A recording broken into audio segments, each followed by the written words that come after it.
Good morning. Welcome to Drive Standard Episode 3. My name is Wes, and it's really cold today. So Happy New Year, all that good stuff. Hope everyone is off on the right foot for 2016. I know that's kind of challenging sometimes. I know it's challenging for me, that is for sure. Here we are at the covered bridge that causes a problem. This thing was recently ran into by a semi-truck and nearly knocked over. I wish it would have gone all the way over, so they just put up a normal bridge. Because doing this is a pain in the butt. I understand it's historical, but it's a pain in the neck. So, anyway, mini rant out of the way. So today, I actually wasn't planning on talking about cars too much.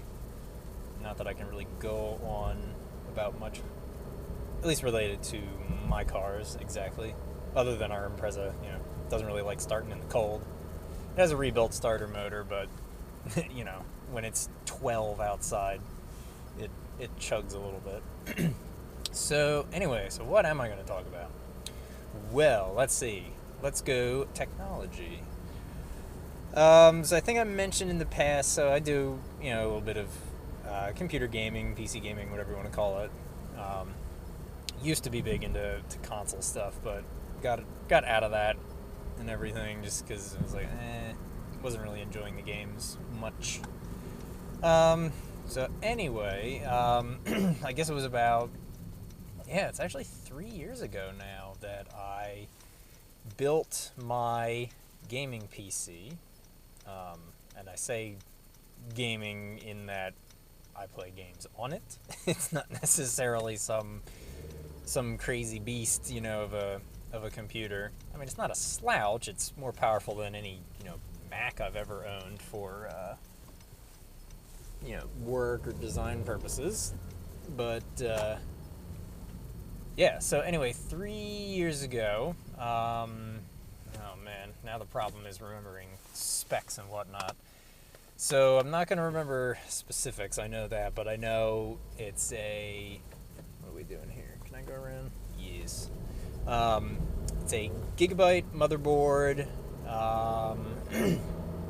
one of those kind of, I guess more, I don't know if you want to call them like reliable ones, but one of those like tough, was it like a tough series? I don't know. I forget exactly what they were called, but, a little gigabyte, whatever. Board, just had a standard Core i5, quad core without hyper-threading. I don't remember if hyper-threading's just reserved to the i7s or not. I'll have to look into that. I don't think it is, or I think it is only reserved to that, but don't hold me to that. So anyway, it was an i5, 3.2 gigahertz. I put just 8 gigs of like Kingston HyperX RAM in it. What else was in there? I had a fan speed controller panel that would fit in the one of the CD drive bays or optical drive bays from a previous machine that one of my friends had helped me put together like a long time ago. So used that to control a few fans I stuck in there. And I think my power supply was like a 650 watt, and then the video card was a GTX 650, which at the time was kind of old, but the reason I went with it was because specifically just its price point. I think at the time it was like $99 maybe. I mean, super cheap, but I mean it was a 1 gigabyte video card. It was definitely not a slouch of a card, but for the time it was older. But I mean, all things considered, since I had already had a case, I didn't have to buy that. So I pretty much just picked up all the parts: power supply, motherboard, CPU, RAM, optical drive. Well, actually, no, I did purchase the optical drive just because I wanted a more like a newer one. I had like an old one from a build like 6 years prior. But so I put the whole thing together for like $800. And to me, that's incredible because, my whole computer history was Macintosh. I only ever knew Macintosh stuff.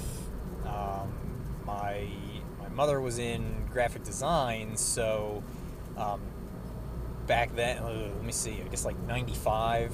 Yeah, 1995 was when we got our first home computer. And, it was a Mac because, like, that stuff was kind of up and coming at the time, I guess, in at least relation to, her design stuff. So, I mean, it's what we had. So it's what I learned on, it's what I got accustomed to, it's what I really started to like. So, I always had this probably unnecessary bias towards it.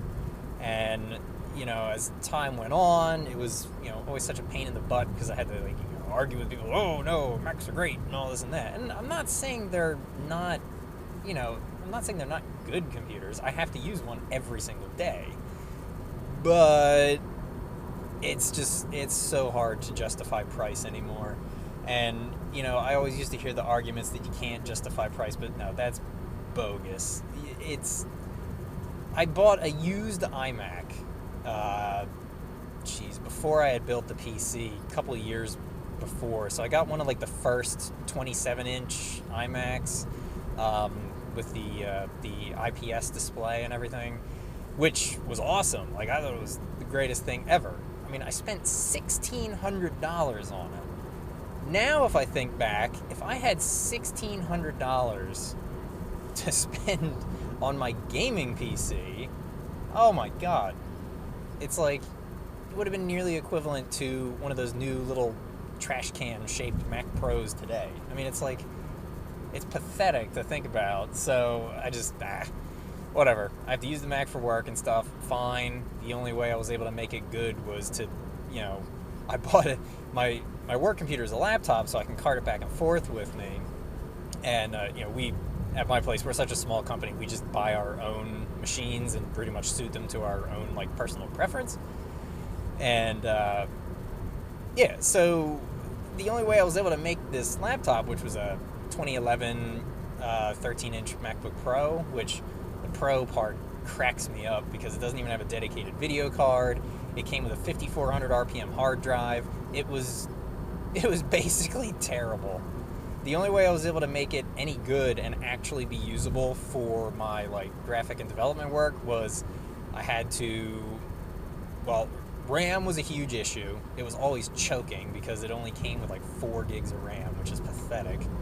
And then, the hard drive speed, obviously. It was so difficult to do anything.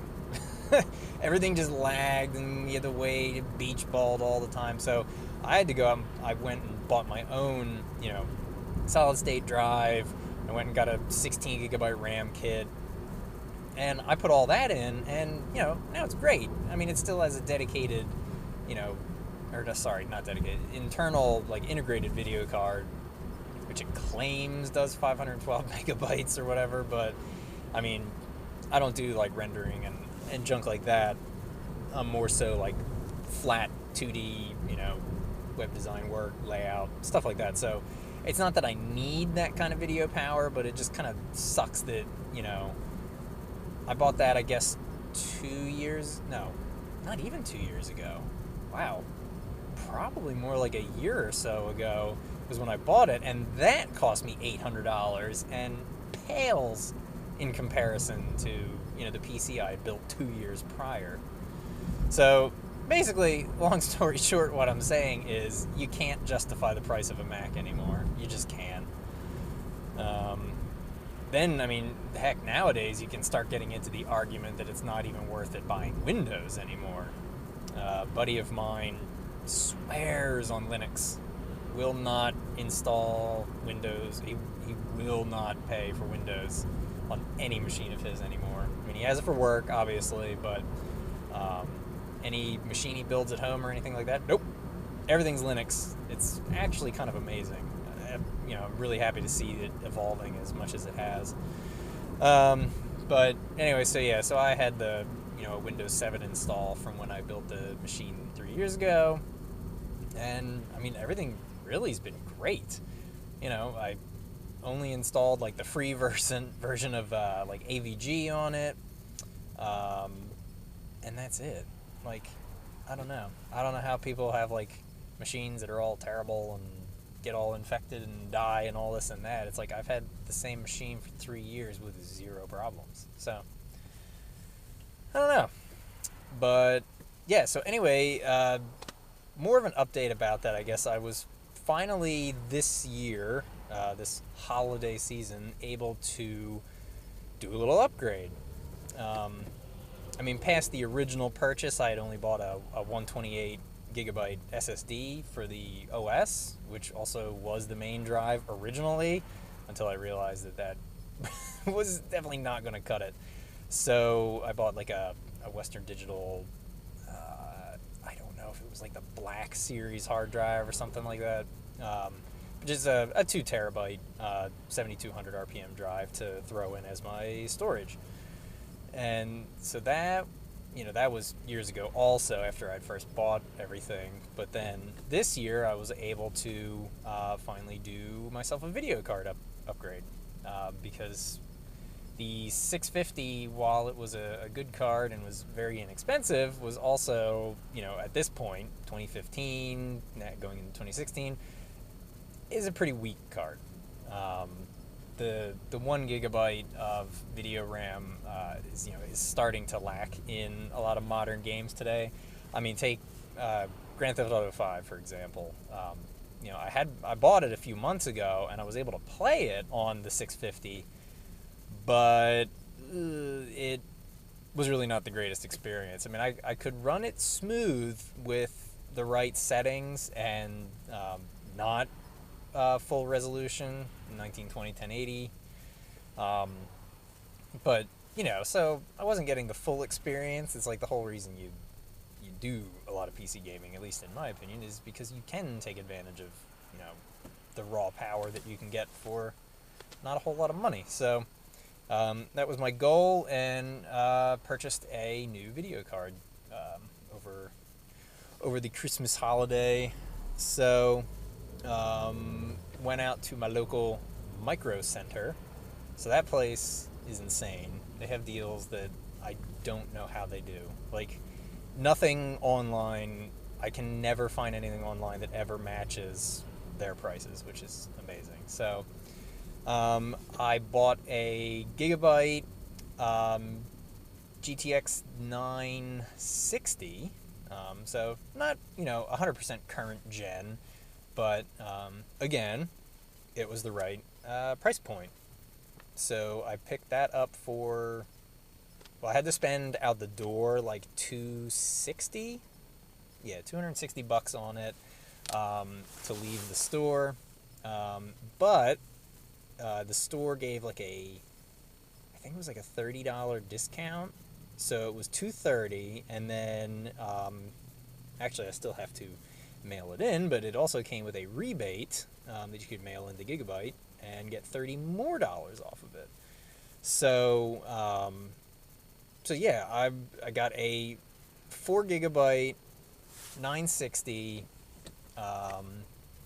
overclocked, which I know isn't usually a huge deal from everything I researched. Like, factory overclocks are generally not, they don't really push them. But so the clock speed is a little bit higher in it, so it's definitely not a slow card at all. I was comparing it to some like 700 series cards, because I was thinking, ooh, maybe I'll save a little more money, because you could get, I think it was the 780 or 760, one of them, you could get with a 4 gigabyte buffer, but just the clock speed of the graphics card itself was, I think, kind of lacking. So I figured I'd spend a little bit extra, kind of future-proof my machine for a little bit more, and go from there. So picked up the 960 and went home. It was amazing. So all in all, I did get I guess I bought like the 2-year warranty coverage through Micro Center with it too, just in case, since this will be the first not initial build part I've really purchased for it. So that was like $30. So essentially I got the card for $230. which to me seems awesome because, I probably won't buy another card for another 3-4 years probably, so not really worried about that. So yeah, let's see, installation experience wasn't too bad. I was a little weirded out by how the process worked because most people tell you, you go in, you want to uninstall all your previous video card drivers, download the new drivers for the new card, and then do the install, and then boot back up, and then install the new drivers. Well, that seemed fine, except for the fact that, NVIDIA runs, they have that, the NVIDIA, whatever they call it, software that kind of manages everything for you. So I wasn't exactly sure what I needed to do in that aspect because it said my drivers are all up to date, supports all this and that and everything else. So I thought, well, can I assume that it just is up to date no matter what? And if I put in a new card, it'll just update? I don't know. So I just went with it. So I powered down my machine. The other thing I had to do, which I was like, oh, nuts, was actually find another PCIe cable for my power supply because I had almost forgot, oh, yeah, this is a double 6-pin video card, whereas the 650 was only a 6-pin. So I was only running one cable out of my power supply. And so luckily I was able to find all my cables and got back to it. But yeah, so I found new cables, got the card installed. Of course, that part's the easy part, just pretty much click it in place, and booted the machine back up. But then, so I had video and everything was back in full resolution and stuff. But then Windows 10 started really wigging out. It seemed like anytime I tried to install something, that user protection stuff was intervening and saying this is not a thing, I don't know, you can't update, blah blah blah blah blah, stuff like that.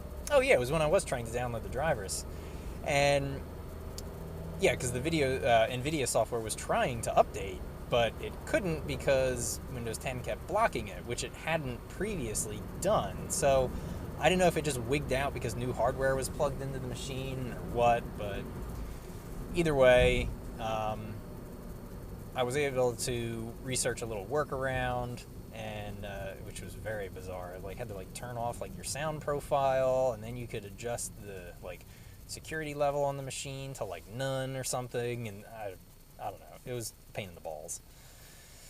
But yeah, so got everything installed and updated, and it was fine. It's perfect. Hopped into Grand Theft Auto, cranked everything way up. Everything runs great. Having that 4 gigs of RAM on the video card is monumental. So good. You can handle so much more stuff with it, and the fact that it's a higher clock speed, things render way faster, and it's really awesome. So yeah, I'm definitely really happy with it. Glad I went for it, and yeah, everything seems to be working great. So yeah, I guess I'm actually going to start wrapping this episode up because I've probably rambled on for long enough now. But yeah, next time maybe I'll talk about a few other things peripheral related, because my wife did get me a Steam controller for Christmas as well, so I could always talk about my experience with that and other things I'm looking into. Yeah, so anyway, that will be that for now, and right, so if you checked it out, thanks for coming by, I really appreciate it, and I will see everyone later, and as always row your own. Later.